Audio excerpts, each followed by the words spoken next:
चला तर आता आपण नारळ पाणी पिऊया.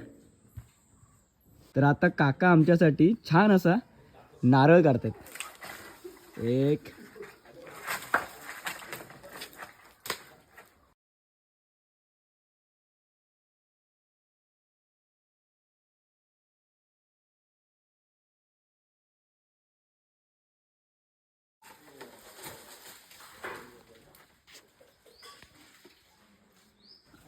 आता आमचे ओमचे ट्राय करतायत नारळ काढायला. ओम फिरव आता उलटा. आणि येस येस फायनली आम्ही नारळ काढलेला आहे. यो चला आता नारळ पाणी पिऊ. तू नको फिरवू.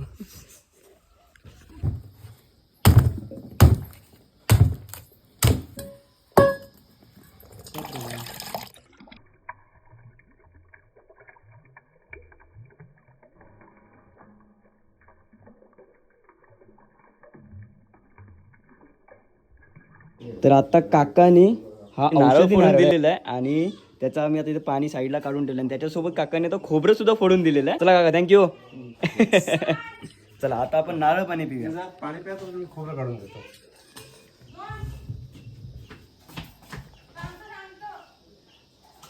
चव याची खरोखर वेगळी आहे नॉर्मल नारळ पाणीपेक्षा.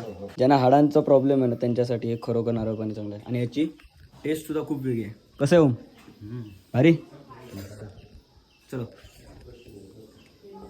टेस्ट वेगळी आहे. तर हे आहे खोबरं. तर आता आपण खोबऱ्याचा आस्वाद घेऊया.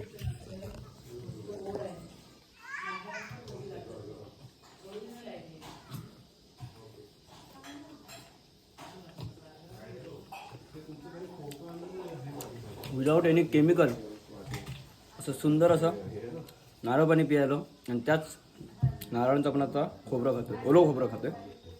खूप छान.